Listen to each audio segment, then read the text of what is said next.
And this is the problem that a lot of entrepreneurs have, is a false belief that they can do it all and they can really run several businesses at the same time. And the answer to that is yes, you can, but... Welcome to the Business Ownership Podcast, brought to you by Awareness Strategies, helping you navigate the waters between entrepreneurship and ownership.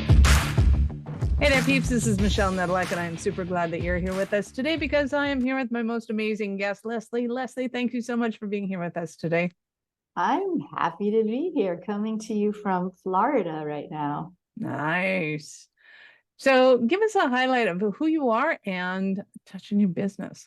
Yeah, would love to.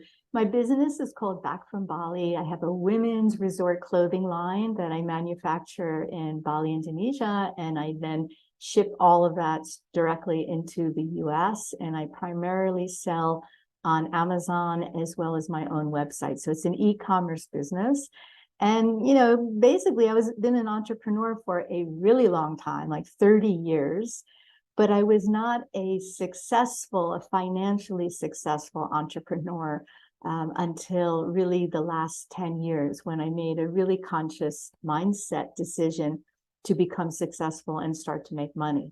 So I happen to know from personal experience that mindset is everything. And since doing that and making the changes in my business, both the inner actions and outer actions, I've brought my business to multiple millions now.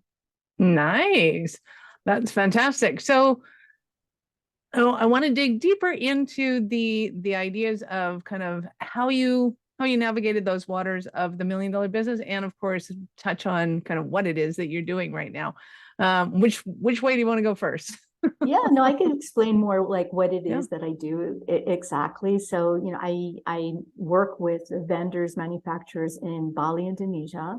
Mm-hmm. I work really primarily with women and family-owned businesses, so really small businesses. And it's one reason why I do work with Indonesia and continue to work with Indonesia, because I didn't want to get into like the factory world of China or anywhere else. And I really love the relationships I have with my vendors. I can go from like one hug to another, although I haven't hugged them in 3 years for obvious reasons. But we're about to leave actually in 3.5 weeks, going back to Bali, Indonesia for the first time in 3 years. So wow. Yeah. Nice. They must be excited to see you again too.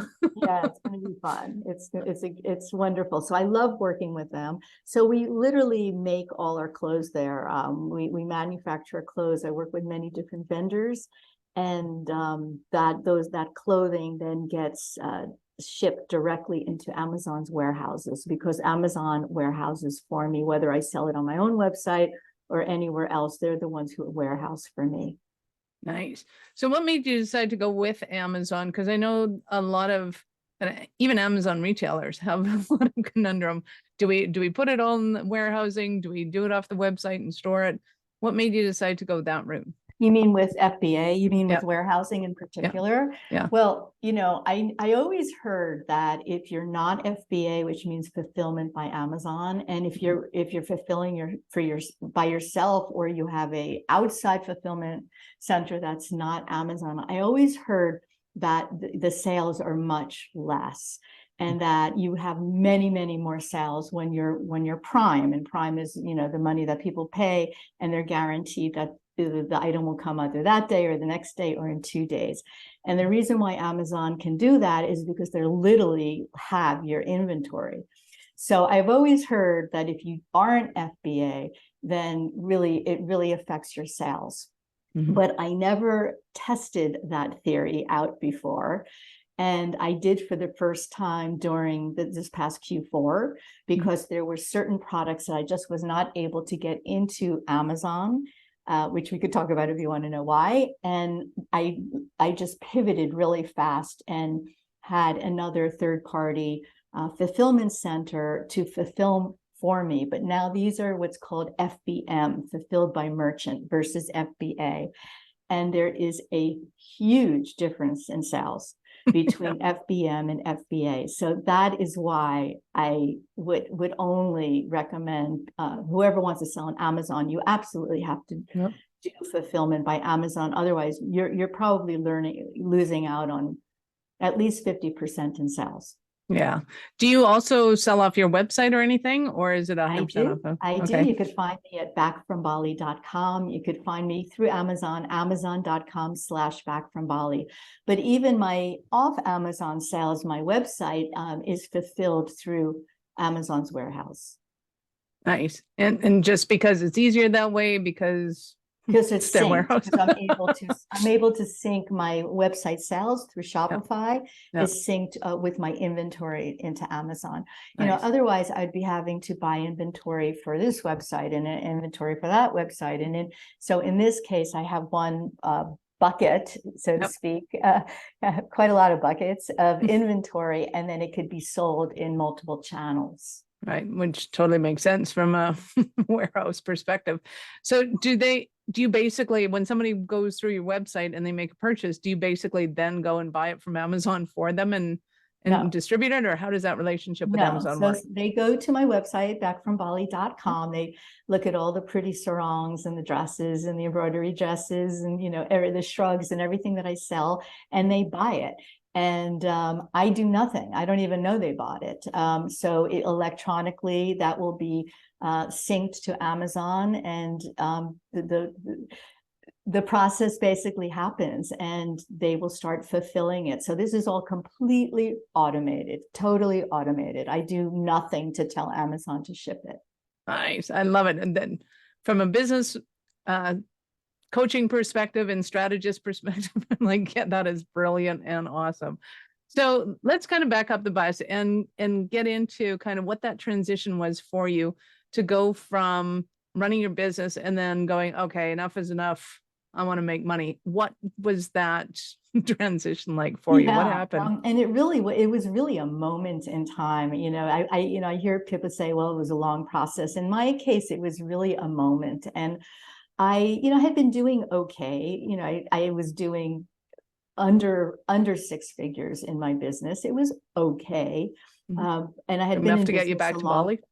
Sorry, enough to get you back to Bali. Yeah, back from Bali. No, I mean, what having the business was enough to get you back there. Because if your intention was just to go to Bali and be able to pay for that expense, I mean, that's a good business plan. So if that's the goal. It depends what you want. So it was okay. It was somewhat successful, the business. But when I got to like my early 50s, I started to feel that I just was not living up to my potential, and I knew I could be doing better. I knew I could make the business better. I knew I could make more money. And I just decided that is really, really, really what I wanted to be doing. And the first step in doing that is I realized that part of the reason for not being as successful as I could be is I was running 2 businesses at the same time, 2 very different businesses.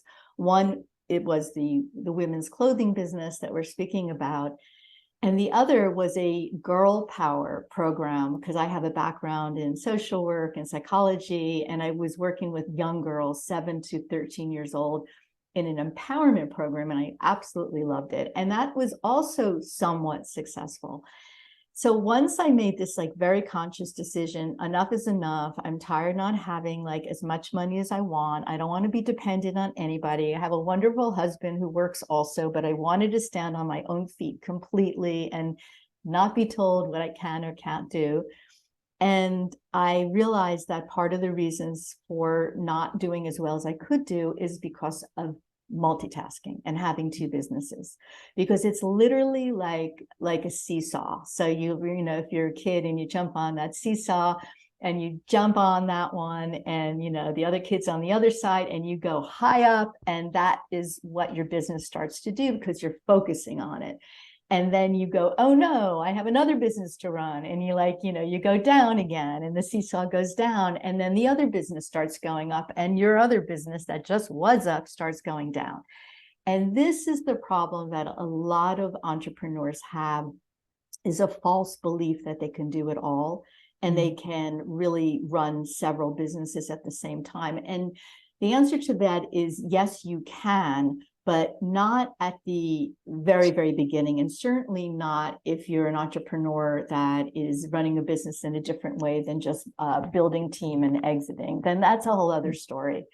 But you can't really focus on two things at the same time. Our brains don't work that way.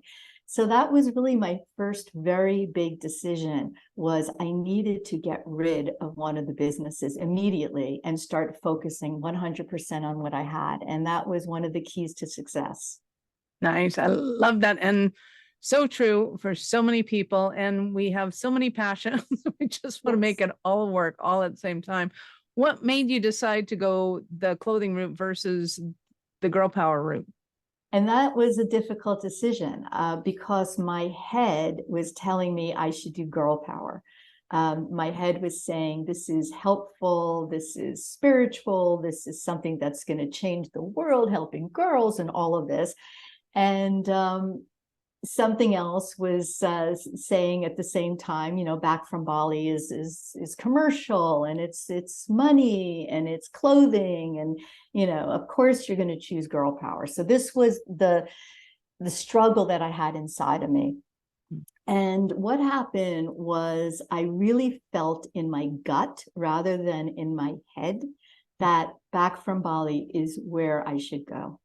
And even though my head was saying I shouldn't, and I really felt a visceral feeling inside of me that this was the right thing to do. And I made the decision just sitting there as in my little office in a little village in Switzerland, because my husband is Swiss and we were living in Switzerland at the time. And I was sitting in the office and I just said, I'm letting go of girl power. And with that, I felt like the angels entered the room and started singing hallelujah. And I got chills up and down my spine. And if any of them can talk, they would have said, what took you so long? And that was it. That was the decision. Nice. I love it. So where did you go from there? Were you like, okay, now we need team. Now I need inventory. Now I need to figure out what this Amazon thing is. Where'd your brain go?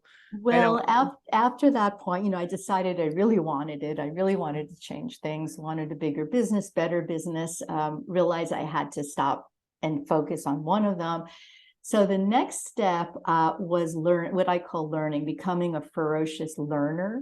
And I realize, you know, you hear this a lot, but you don't know what you don't know. Well, I really didn't know this business at all. You know, I had started on Amazon. I was doing okay. I was doing some sales, but I really didn't know what I was doing whatsoever. And I jumped on a plane. I went to a conference in Seattle at the time, which is Amazon's headquarters. And I was blown away by the speakers and meeting other sellers who were doing like 45,000 a month in sales. And, you know, and I was doing at the time, maybe 1,500 a month in sales. And I just saw the possibility of what is there.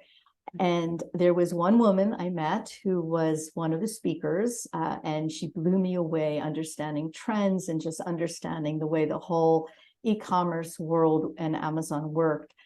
And afterwards, I got her card. She was a consultant, as it turned out. And I decided, you know what, I'm going to call her. But I did what most of us do, which is I took her card and did nothing. Right? And lesson. Right? Yeah.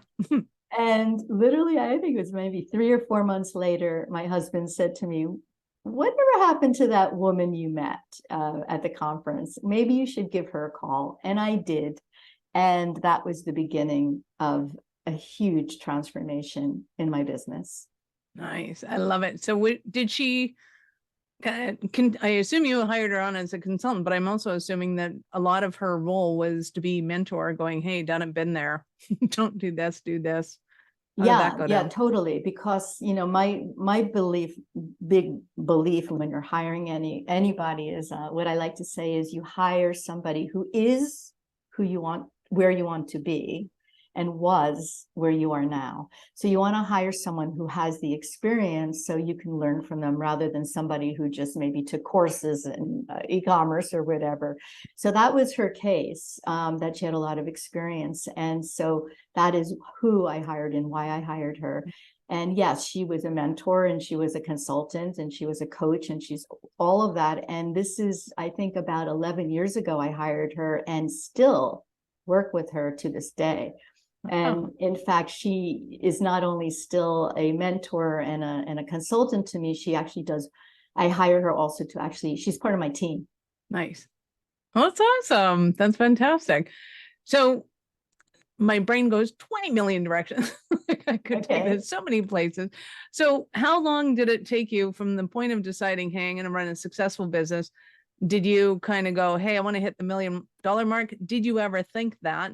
And when did you pass over that? Yeah, I was doing at the time on Amazon about 50,000 is what I was doing at that time. Yep. And within that year, I hit 100. Nice. And I think the following year was 250. And I remember saying to my dad, that's good, 250, I'm happy, perfect, love it. I don't need more. I think the following year I hit close to 500, then it was 700, then it was 1 million, and then it's continued to rise. So nice. Many people, you could do it faster, to get to the 1 million for me took about, it was at four years, something like that. Yep. Yeah. And that's about how long it took to get to that 7-figure, which was thrilling when you hit the 7-figure mark. It's like, wow. And it was never my intention to have $1 million business. That was really not what I wanted. I thought 250 would have been a success. But as you're in business and you keep going and you keep going and you keep going. But of course, profitability has always been really important to me rather than top line sales. Right. Top line sales sound great. We could talk about it here on the podcast. Sounds wonderful. But what's really important is the bottom line and what the profit that you're making from your business. So you could have a business, you could have a $100,000 business, you could have a 500, a million, a $5 million business. And the important question is much more is what's your margin? How much are you making? And that really shows the success of the business. Absolutely. I've always said if somebody plans to have 10 clients at 100,000 each and it's 100% profit, that is an awesome business. Keep that all day long, because a lot of people run $1 million businesses, but then they're running them at a deficiency, which is just a giant headache waiting to explode. So yes, I'm absolutely with the profit margins. So when you are going, have you changed your product lines? Have you changed up kind of your services along the way? Yeah, when you're in business and clothing and everything, it's a constant management of it. So when I first started the 11 years ago, I did have a different product line. I started my business with children's clothing because I really loved the batik, which is the handicraft of Indonesia and the colors and all that. But I decided to get out of kids, partly because I like women's clothes. I like wearing clothing, and I like the clothing. And also there's a lot of restrictions with children's clothing, sleepwear, a lot of, as you can imagine, safety issues when it comes to clothing for kids. So I transitioned to women.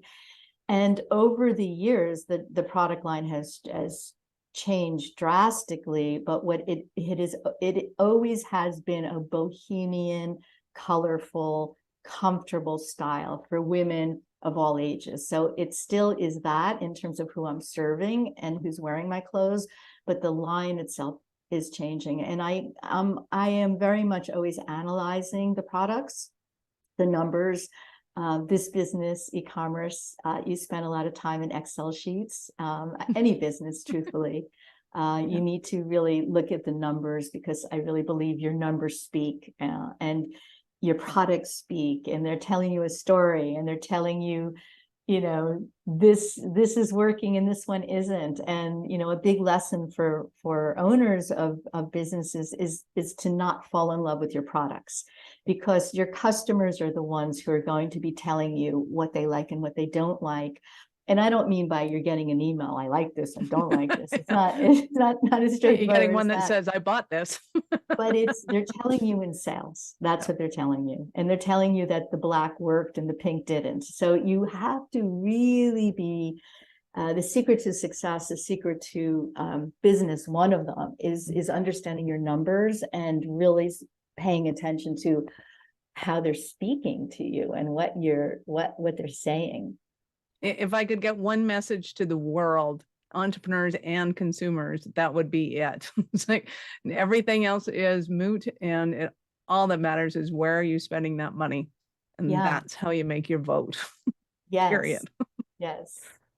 Awesome. So how important was it to you to be able to get to Bali and to see the what I'm going to call manufacturers, whomever that might have been, whether it was, women in their huts or if there was actually a building.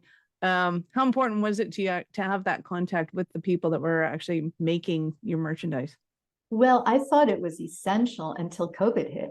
And then all of a sudden I couldn't go. And then I was like, oh my God, I don't need to go. So this was like a huge wake up call and realization that I actually could do everything without going. Oh, awesome. So that, so I haven't been in 3 years now. So this was a real shock to me that this was possible. So just like we all learned in so many things, like you have to go to your office. Well, guess what? You don't have to go to your office. Well, you have to go to school. Well, guess what? You don't have to go to school. Right? It's like all of these things. I thought I had to go to meet my manufacturers, go to fabric stores, pick things out myself, all that. Well, guess what? You don't. So this was amazing that I'm able now to do my entire business and manage everything without ever going there if I don't want to. Nice. That is awesome. I am totally going to have to talk to you about it. My son was in Peru when COVID hit and he had to fly back, but he was like, you guys see this? You got to get this online. I'm like, oh, I totally do. And then it shut down. I went, Dad, but I think I got to go revisit that plan because it sounds like it could be a winner. So when you're getting back to you and your business, what kind of catalysts, what were the biggest issues that you had to overcome, either kind of mindset wise or, wow, I don't know how to deal with this problem? The biggest issue is mindset. And I can't say that enough because it really is the answer to everything. Because with a strong mindset and a belief in yourself and a burning desire, you can get anything done. And that really was what shifted my entire business. And the mindset that I had was that freedom was always my most important value. And I had this false belief, that if I became successful, if the business got too big, I would lose my freedom. And freedom is what I wanted, to be able to work where I wanted to, or take time off, or not work, or meet my friends, or whatever it was. And I really had this belief that, oh, that's not the kind of person I want to be, because that kind of person who's going to have a really successful business is going to be super busy and not really who I identified with. So that was a huge thing. And the second thing was a belief that my husband is the one who should make the big bucks. So I had these two very strong mindset beliefs coming from my family, as we all do. And we need to really dig deep into this and to really notice that the beliefs we have around money are coming from our family of origin, or whoever raised you. And whatever you think about money, whether you think it's great or it's bad, or greedy people make it, or you're not the type who will, or it's okay for you to make 100,000, but you don't need to make 1 million. Whatever these thoughts are going on in your head, they really are not your own. They really are coming from your belief system that you were really taught as a child, and also from maybe who you're with now, or from what you're hearing on the news or the radio or whatever. So I got really honest with myself, and I really started to see, like, why am I asking my husband to make all the money? Like, why am I expecting him to do it? And it just dig deep into, how I was raised. And then I was raised that my guy was supposed to really be making the money. My father made a lot of money. My mom actually had her own business. And so it was very encouraged to work, but not that important to make that much money. And so I had all of these beliefs to get over, and this identity to get over, that a successful woman would look different than the kind of woman I wanted to be. So I threw all that in the garbage can. And that took a lot of honesty and honestly, a lot of bravery too, to do it, and courage. And I decided, damn it, I'm going to make the money. And this is what changed. And in making that change and that becoming really honest with myself, that was really the catalyst that brought me to this amazing business I have right now, which, by the way, gives me all the freedom I want. So the whole ideas I had before were completely wrong. Hey, so I was going to say, so to encapsulate, I'm assuming you still got the freedom, you still got the personality that you want to have, and the lifestyle and everything you actually wanted was you're capable of having it now because of it. Exactly. But we have these ideas that think, oh, if we're this, we can't have this. If we're this, then it can't do this. And I did a lot of work on this, literally journaling. I would, for example, write down things like, if I'm successful, I won't have time. I made all these kind of ideas in a journal, and then I changed them to, I am successful and I have a lot of time. I have a lot of freedom and I have a lot of money. Like, it's just mindset, and nothing's more important than it. And then once you have the mindset, once you realize this is really how you're functioning, and this is, if you're making a lot of money now, it's because of your mindset. If you're not making a lot of money now, it's because of your mindset. And once you really realize the truth of this, then you can start taking like the practical steps towards more success. Nice. Love that. So any advice for somebody that goes, okay, I want this, what would you say are those tactical steps? So they go through, they figure out what their negative beliefs are, they've figured out how to at least word it so that they can have both, or give themselves permission to have the thing that they want. What's the next step in getting towards the practical steps? Well, my steps were 3 in a row, which was realizing what I wanted, was focusing, making sure I'm going to focus on what it is that I want. And then it was hiring someone who could tell me what to do. So anybody who's starting out or who has done the mindset work and is really ready to go, then you really need to understand that it's really hard to do this on your own, because there's no way this. The reason why you're in the situation you're in right now is because you don't know what to do. Mm-hmm. So you really need to get guidance.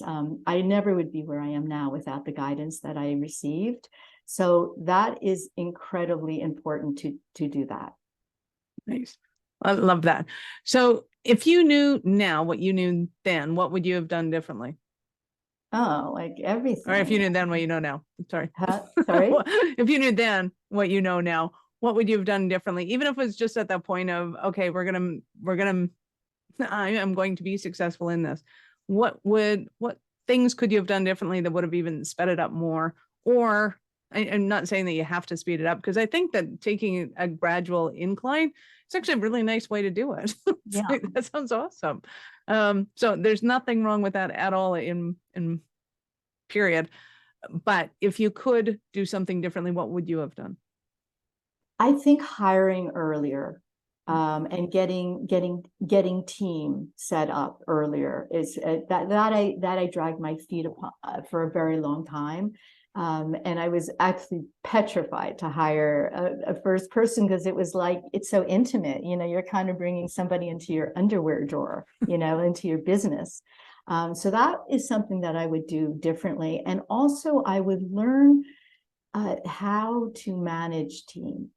Because as an entrepreneur, this is not necessarily a natural skill that most entrepreneurs have. They want to start a business because they want freedom, they want more money, they have a great idea, or they know they could help people or whatever, but most entrepreneurs have the skill as a manager. Mm-hmm. And that is really a skill. And there are people out there teaching entrepreneurs how to hire, how to have a team, how to manage it. And that's something I think I would have done differently. Nice. Love that. So what would you say is your favorite part of your business now? Oh, I just retired my husband. Yay! We've been living in Switzerland for a long time, as I mentioned before, he's Swiss, and I really wanted to return to the US. So because of my business, I was able to retire him. Nice. and bring us back to the US and support our family Mhm. and live anywhere we want to live. And so I literally, for the last year, I've traveled in 9 countries. And I'm really able to work anywhere because I have an e-commerce online business. So that's probably my favorite part of my business is the freedom that it has given me, the opportunities and the life. I have an amazing life. I love our life.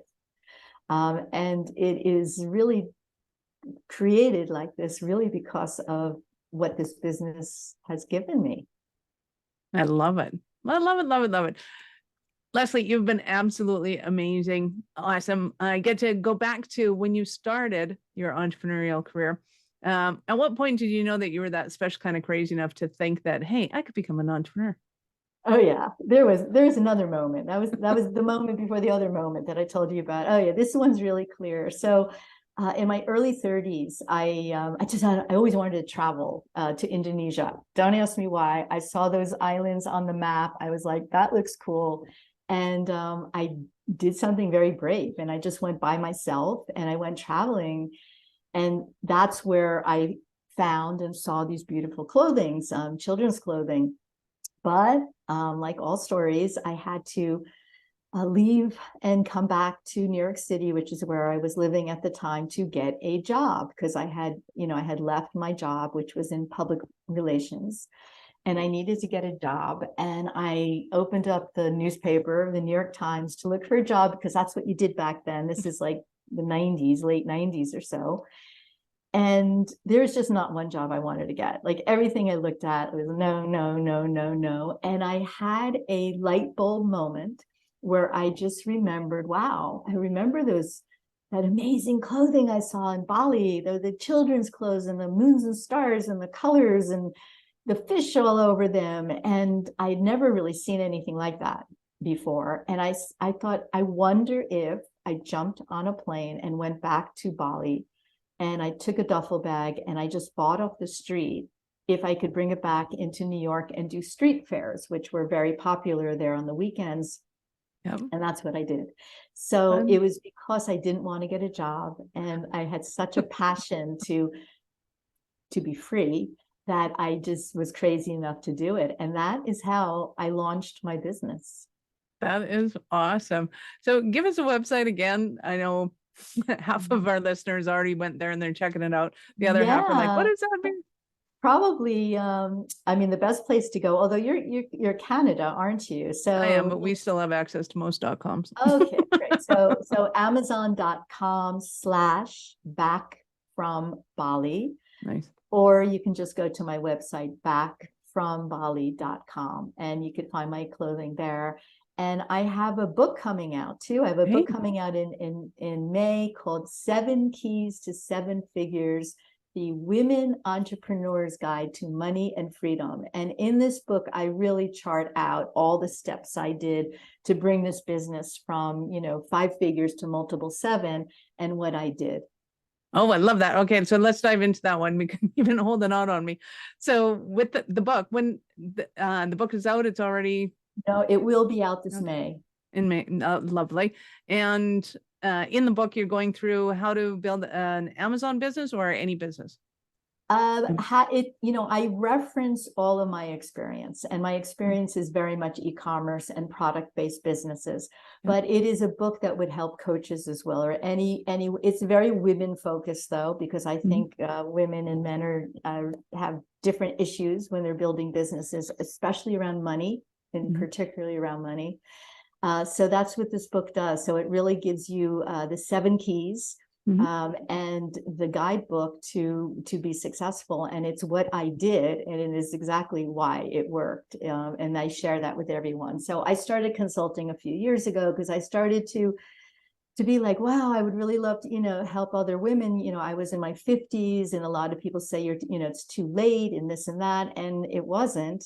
And really anything's possible. So hence I wrote the book, and I'm really excited that it's coming out. I love it. So that was going to be one of my questions. And so are you consulting now or giving back kind of the community? I am consulting, but I'm very particular who I take on. I very much prefer working with a woman who's already ideally has a product-based business, because I can help them more, and has quite a few sales under their belt. So that's the kind of consulting I'm doing. I love it. And so are you advertising that? Do you have a website for that, or is that? I do. You can check me out on my own website, which is lesliekuster.com, which is my name.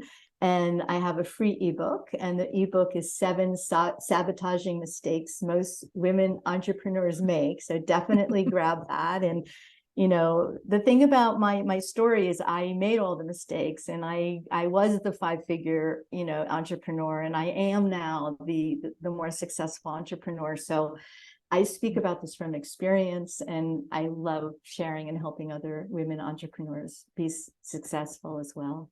I love it. I love it. Love it. So you have been absolutely amazing. Thank you. Any last words for our peeps? Oh my God. Have fun and just do it. A lot of people have ideas, and then they think about it and they don't do it. I mean, one of the keys to success is just doing it. My husband says, I'm the right now girl. It will say, let's do something, or let's look into the business for some issue. And he might say, oh, we'll just do it tomorrow. I'm like, let's do it now. So taking action, this is the most important thing, is taking action. And I speak about in the book inner action and outer action. And the inner action is the mindset. The outer action is the tactical how to do things. So just do it and take action. Love it.